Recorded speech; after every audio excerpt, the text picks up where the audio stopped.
Okay, before I just go on, what I'll do now is just go over a couple of little bit of points and then try and show you how that is in some of the BIM tools.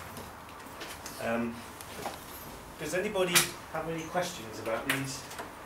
If nothing else, I want you to understand these 4 things when you go away from here today and be able to deal with them when you come across them in the next few weeks. No questions? You're all happy with those? You know exactly what they are?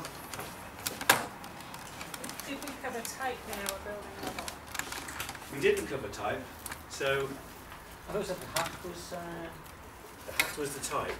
So could somebody tell me what the types were in that building model?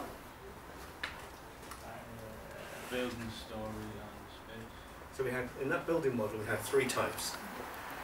We had 9 objects, yeah, I think 6 spaces, 2 stories, and 1 building.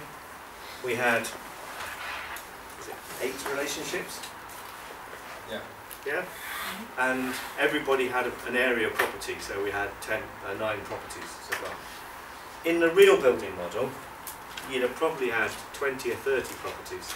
It would have been significantly more. You'll see when I start talking to you that relationships are something that you sometimes can't actually understand in building models. They're always there. They are the most important thing. Without those bits of string, nothing that I showed you just now would work. But they don't often expose them to you as users of BIM tools. They're hidden. Objects are what you're working with every day, and types you'll come across when you start extending BIM tools to do things that are specialist to you, to your business. So that's, I'm going to talk a little bit more about that though, to give that context, in case that's a bit confusing. So if we go and look at, say, ArchiCAD, fundamentally, underneath ArchiCAD is exactly the same design concept. So but they use different words just to confuse you. So for type in ArchiCAD, they call them library objects, but it's a type. So you'll find that's what you just got to think of it that way. And with a library object, you can make multiple objects. Sometimes they call them instances, but mostly they're called objects in ArchiCAD.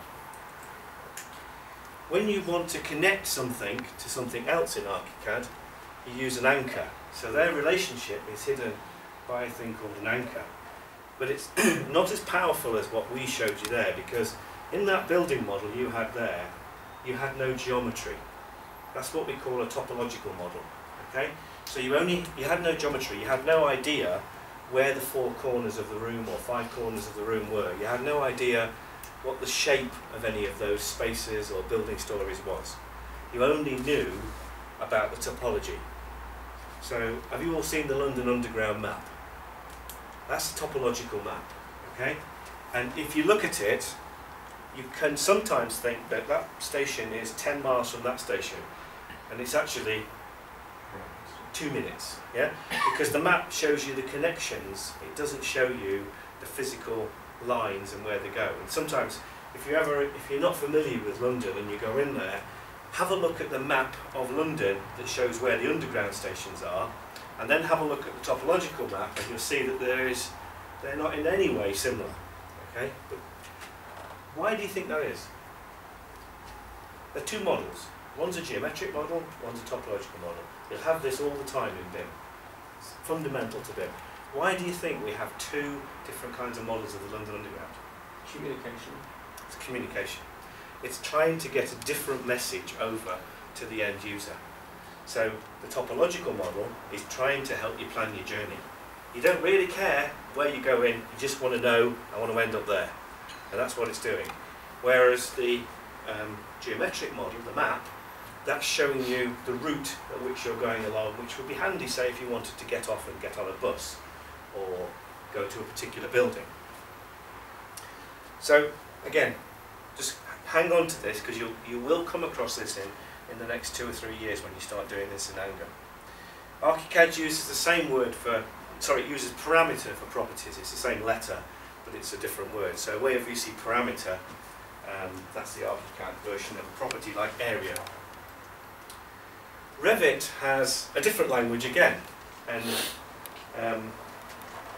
one of the things you'll face as a really big issue is when you start writing things like project execution plans for BIM, when you start giving people guidance on how to put their BIM models together, you've got to be careful about the language you put in.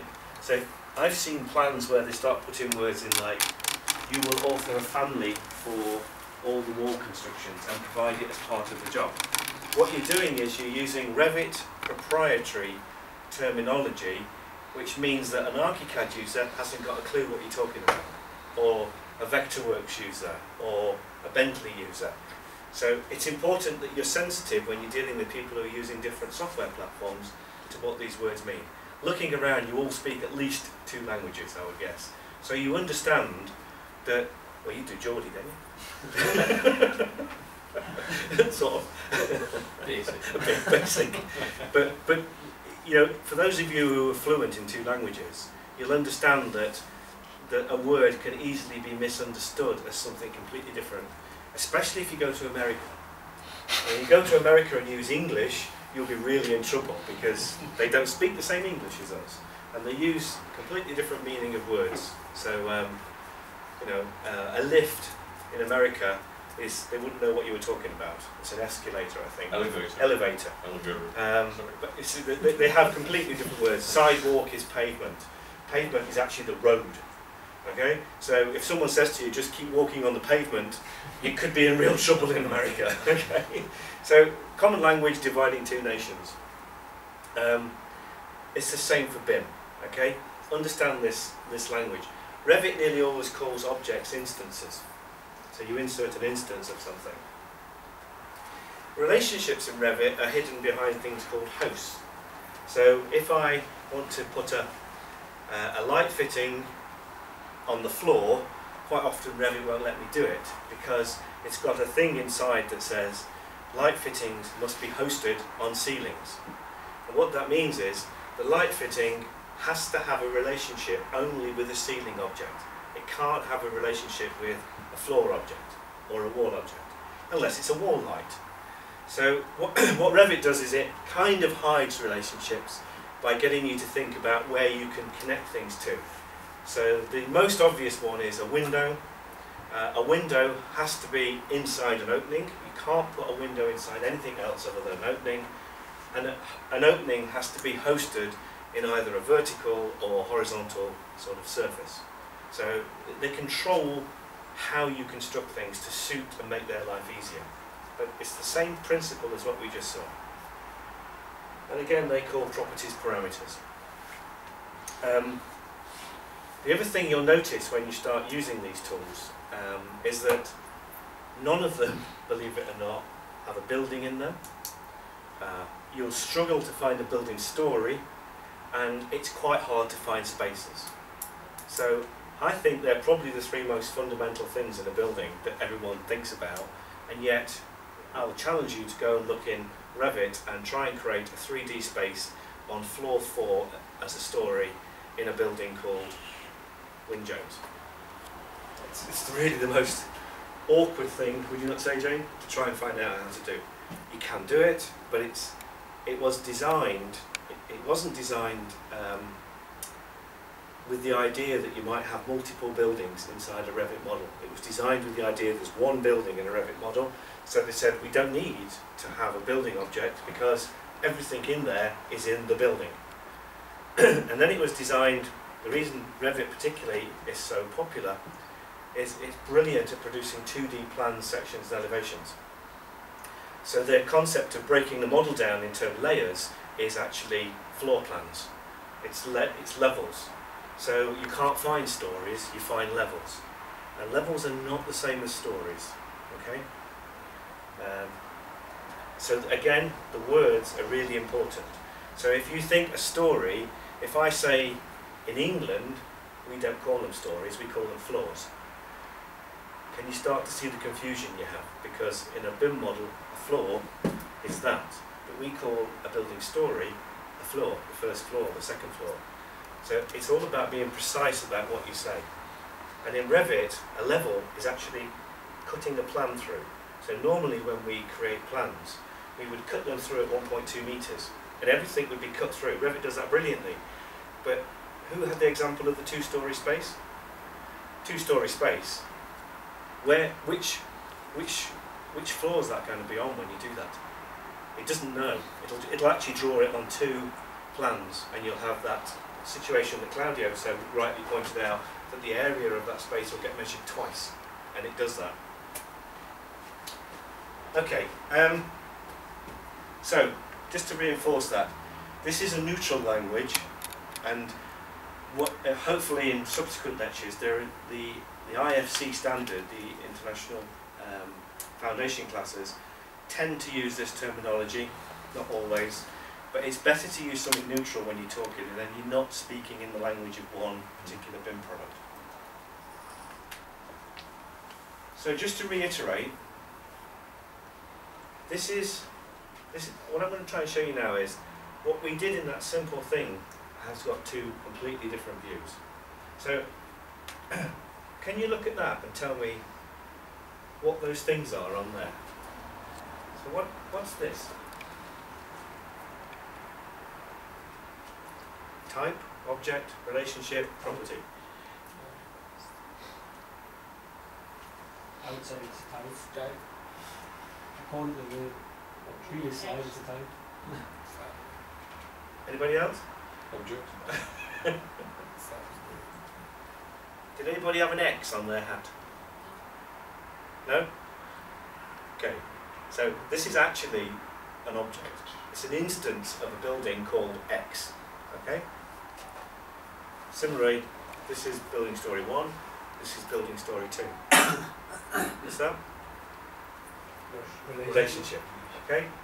This is a common way of people expressing models, so it's quite interesting to learn to read them. And the mistake you all made, don't feel bad about that, that's a mistake that 99% of people make when they read people's building models that they give them. So people will give you things like this to tell you what they expect you to create for them in a handover, documentation handover. Again, this? Object. And this fella here? Yeah. It's a special kind of property though, because what we haven't dealt with is the notion of a property with a value. Okay? So just bear that in mind. There's a little confusion there, because this is a property area, but it has a value 5. Okay? And you'll find that's the language people use. They have the language of property values and properties. So the word property is normally used to describe the slot that you're going to put things in, and property value is the thing that goes into the slot. Okay? So this is a populated property slot.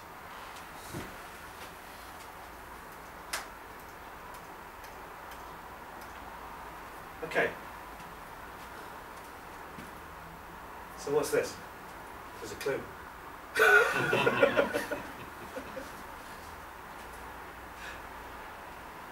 And there's also a mistake on this slide. Can anybody spot the mistake? Yeah. Because that's an instance, isn't it? What this is trying to show you is that for each type, so that should really just be space. So these are types, okay? And this is a property that doesn't have a value. It's just a slot. Okay? And again, the relationships are defined now between the types. So again, you've got to think that relationships exist in what we call the schema, but then they actually get filled in as being a specific relationship between two objects. But in the schema, you can say a building, all buildings contain building stories. All building stories contain spaces. So that's how you read this diagram, and the reason it's stacked like that is because going that way, you've got instances of those things. So you've got, if you like, a 3D model. They'll all be related in a tree behind here. It's quite difficult to visualize, but if you can understand the concept, it's quite powerful. So this is how you will talk to people in terms of before you've done a job, before you've filled anything in, when you want to say to them what I want from you, you will talk in terms of the schema, in terms of the, sometimes it's called the meta model of the building model. Okay, any questions? Steve, Yes? you know when you're producing the BIM execution plan, Yes. Would you incorporate the meta model in that? As an endpoint? Yes. What people are wrestling with at the moment is that, say, I, as an architect, was giving some information to the QS so that they could report to the client the possible cost of this building. So, first of all, who is going to decide what information is important to determine the cost of the building? That's the first question you'll have to ask on the project. What matters on this job? So the QS might say, I want a schedule of all the spaces, and I want their areas, and I want to know their shape, because shape is related to cost. So by doing that, they're saying, they're naming the types of object you've got to create for them, they're naming the relationships, they're naming that they want particular things filled in, like the geometry and the area. So that's how they'll talk to you about it. Now, there are more formal ways of doing that, so that's doing it in a narrative way, but I could define a schema that says, formally, I want this. And what people have out there now is predefined schemas for different tasks in the construction industry. So they're predefined, the things that you've got to fill in. They're called model view definitions. You'll find them on the web if you go and look on the Building Smart website. So for instance, if I'm doing a cost analysis, they'll say, this is the types that you've got to author in order for me to do the cost analysis. I'm not interested in anything to do with light fittings. I'll just take a cost for them and I'll guess it. But I am interested in knowing about gold-plated windows and, you know, teak doors. So at the moment, I think out there's views defined for cost analysis, facilities management, but the most popular one that everyone's using all the time is called the coordination view. And that's there to allow people in the design team to share their work, to coordinate their work. So the coordination view says, these are all the types and all the relationships and all of the properties that you must author, and then you divide it up to give the responsibility to the people who know how to create that content. So you say, engineer, you're doing all the beams and columns. Architect, you're doing all the spaces. Lighting engineer, you're doing all the lights. Mechanical engineer, you're doing all the ventilation objects. And that's how people talk about it. I would say, it's happening. You're at where you are now. This is happening in the real industry. People are doing it, but it's not the norm at the moment. Most people are doing lonely bin at the moment, which is they're not asking people what information they want. They're not defining what they're going to do with it. But it's going to come, because it's the only way you can be efficient. I'm very quickly going to show you in the last 5 minutes, just to put some reality to that. So, you've all used Revit, yeah? Yeah? You all had a go at it? I suppose some of you are better at it than others, so, you know, I'm assuming some have only just looked at it. What you can see there in Revit, let's just have a quick tour de force around the screen. What do you think that is? It's a window. In terms of type, object, relationship or property? Type. It's a type. Okay. Type. Okay. It's not tricky. I need to slide this over a bit.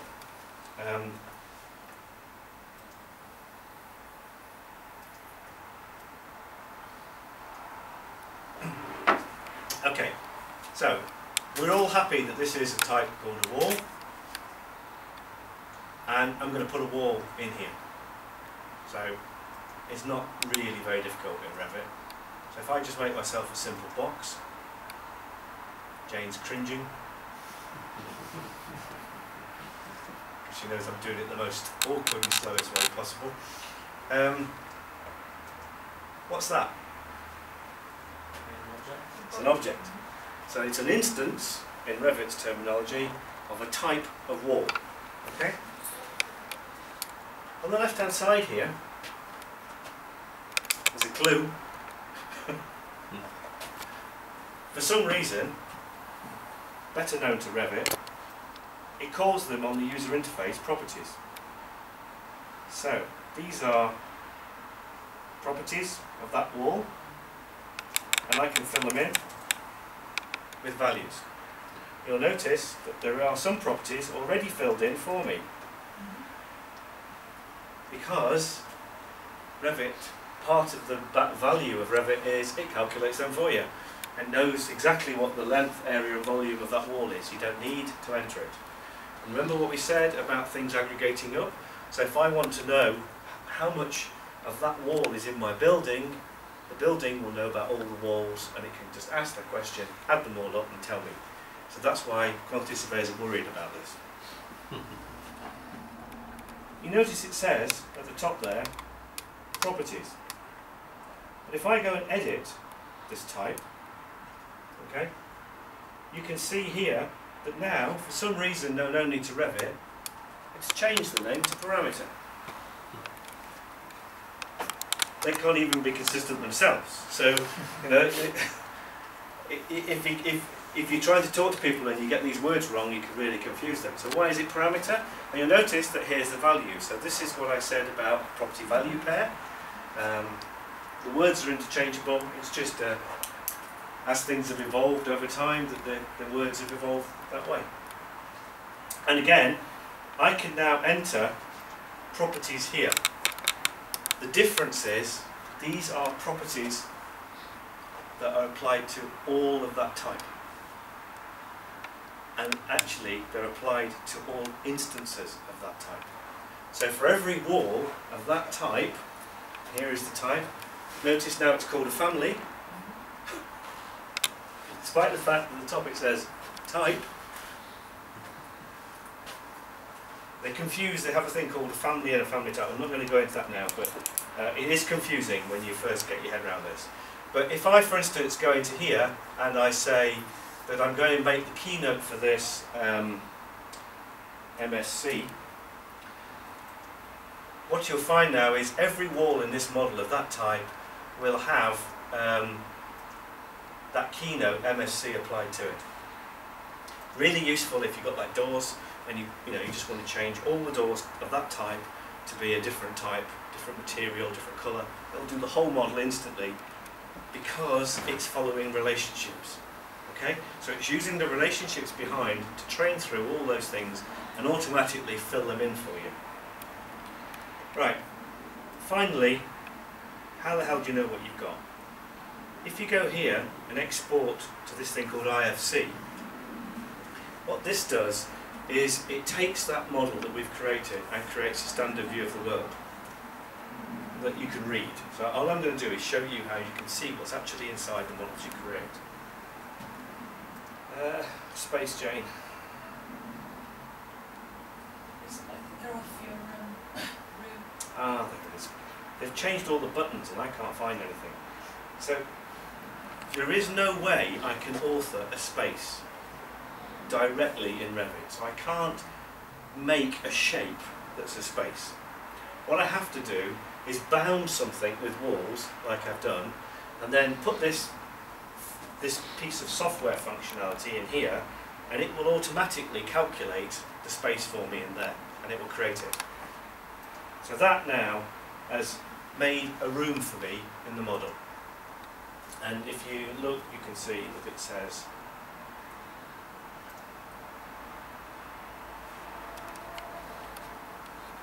so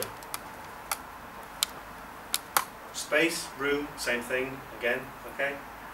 Words, automatically calculated the area, automatically calculated it on the, because it looked for all the walls that bounded it, and it's also done it in square feet because Revit's American.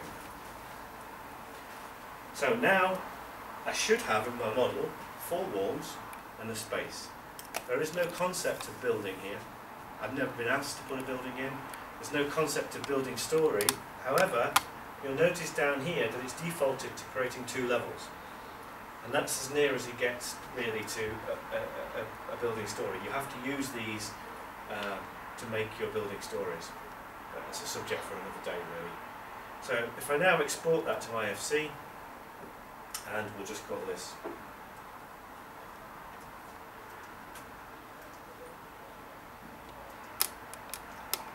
okay.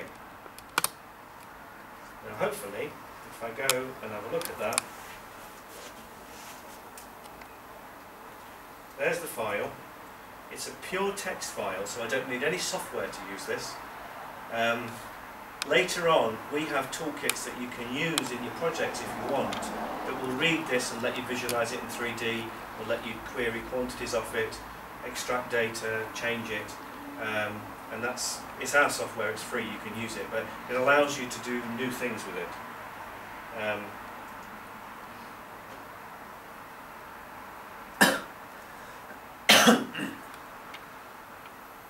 Was that actually doing it or not? There it is.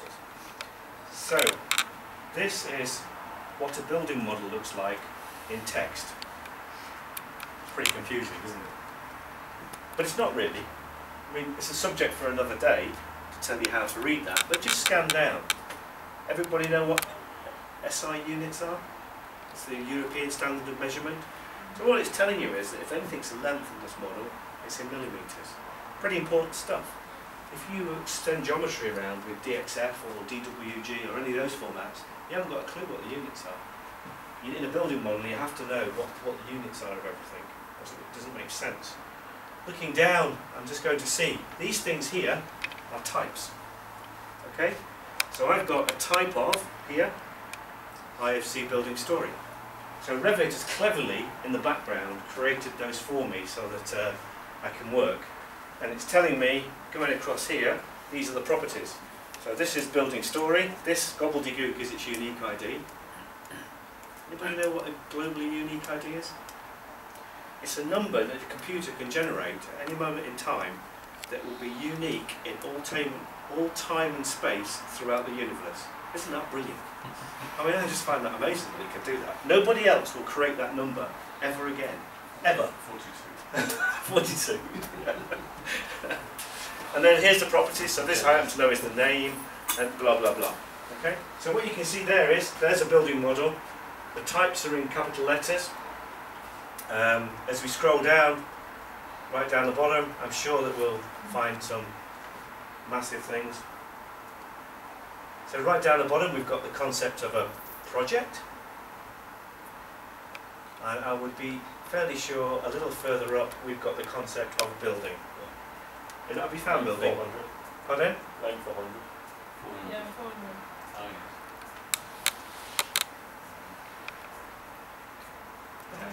And a site.